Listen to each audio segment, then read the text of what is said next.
अब मैं 4 का चौका टीजर दे दूं क्योंकि टाटा केमिकल्स का मैनेजमेंट भी है, 4 का चौका भी पेंडिंग है।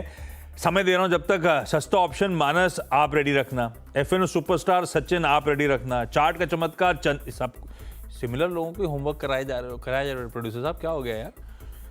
चार्ट का चमत्कार चंदन आप रेडी रखना, और मिड कैप फंडा सिद्धार्थ आपके पास आएंगे एक बढ़िया सा फंडामेंटली स्ट्रॉन्ग काउंटर देखने के लिए। अच्छा, एक पॉकेट और जो वीरू बढ़िया कर रही है, सत्यदेव साहब सीमेंट नोट रेडा पे रखा क्या आपने? Cement as a stack please screen पे रखिएगा। ज्यादातर सीमेंट स्टॉक्स नहीं दिखाएंगे क्या मजबूती? खैर ओरिएंट सीमेंट तो मेरे ख्याल से वो अपने रिजल्ट्स पर रिएक्ट कर रहा है, बाकी बहुत स्ट्रॉन्ग ऑपरेशनल परफॉर्मेंस आया था, बाकी सीमेंट एज अ स्टैक भी अच्छा करता हुआ।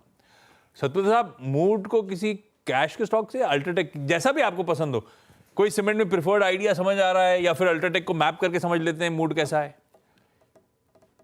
आशीष जी, देखिए मुझे लगता है दोनों अच्छा है। अल्ट्राटेक, ग्रासिम, अगर कैश की जैसे आपने बात की तो एक इंडिया सीमेंट जो पहले एफएनओ में था, तो कहीं ना कहीं लगता है सीमेंट में मोमेंटम अच्छा बन रहा है। लेकिन जैसे कि हम एक्सपायरी के सामने है तो ऑब्वियसली थोड़ी वोलेटिलिटी एफएनओ स्टॉक्स में ज्यादा है। तो एक हम कैश का स्टॉक डिस्कस करेंगे, इंडिया सीमेंट। इंडिया सीमेंट देखिए it is already up by 2.6%। सो अगर डिप मिले तो बाय करें। 368 चल रहा है तो मेरा बाइंग होगा 362 364 के जोन में। अगर वो डिप मिलता है तो बाय करें विद स्टॉप लॉस ऑफ 354। तो चार्ट सजेस्ट कर रहा है कि यहाँ पे एक स्विंग मिलेगा करीबन 380 390 का। तो अगर बाय करना है then it will be a buy on dip India cement. Okay, India cements, cement no doubt technically सबसे स्ट्रॉन्ग पे स्पेस, इक्का दुक्का दिन 2-3-4% की गिरावट की बात दूसरी है, बट बहुत स्ट्रॉन्ग है। अब एक 4 का चौका के ट्रेड्स पिक कर लेते हैं। आशीष ने आपको रूपरेखा क्या है, कौन क्या ट्रेड पिक करेगा ये बता ही दी है। मानस जी के पास चलते हैं आज का सस्ता ऑप्शन ट्रेड के लिए। मानस क्या पिक कर रहे हैं? देखिए मेटल क्षेत्र में आज वीकनेस देखने को मिल रही है, हाई लेवल पे प्रॉफिट बुकिंग भी है कुछ स्टॉक्स में। मेरे ख्याल से हिंडाल्को करेक्ट हो सकता है। हिंडाल्को के 680 के 680 वाला अगस्त मंथ का पुट ऑप्शन ले लेंगे। 19 रुपए पे ट्रेड हो रहा है हिंडाल्को का अगस्त मंथ का 680 का पुट ऑप्शन। यहाँ पे आपको स्टॉप लॉस 14 रुपीज का लगा के रखना है और 30 रुपए के टारगेट सेट करने हैं। हिंडाल्को मेटल्स में आपको वीकनेस नजर आ रही है। आपने हिंडाल्को की 680 की स्ट्राइक 19-20 पर पिक करी। सचिन जी के पास चलते हैं फिर सुपरस्टार पिक करने के लिए। राजन जी क्या पिक कर रहे हैं?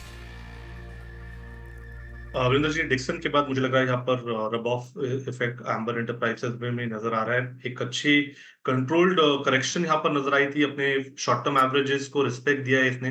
20-डे एक्सपोनेंशियल मूविंग एवरेज के आसपास एक बेस बनाने का प्रयास है। 7300 का सपोर्ट मुझे लग रहा है काफी ड्यूरेबल है। वहीं से थोड़ी सी शॉर्ट कवरिंग मूव अनफोल्ड हो रही है।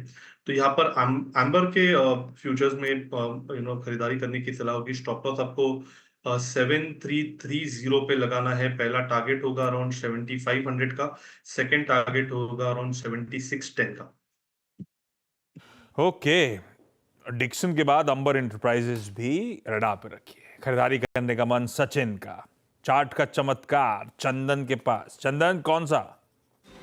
बिल्कुल, देखिए सुबह फार्मा काउंटर की बात की, वो तो हो गए अब यहाँ पे, और मोमेंटम है ही, और हमने लोरस के ऑप्शन इन सब की बातें कर चुके हैं और काफ़ी अच्छा मोमेंटम। मैं फोकस करूंगा एचडीएफसी एएमसी। एचडीएफसी एएमसी हमारे 2-3 वीक पहले एक बड़ा प्रिफर्ड पिक था, और यहाँ पे अब 5 दिनों के कंसोलिडेशन के बाद में एक वापस मोमेंटम स्टार्ट हुआ है। डेली टाइम फ्रेम में देखें तो 4-5 दिन का छोटा सा हायर लोज का सीक्वेंस निगेट हुआ है। वीकली चार्ट में स्ट्रेंथ इंटेक्ट है, और इस सेक्टर में मार्केट की वीकनेस के बावजूद भी रिजिलियंस है, जो इंडिकेट कर रही है पॉजिटिव स्ट्रेंथ कंटिन्यू रहना चाहिए।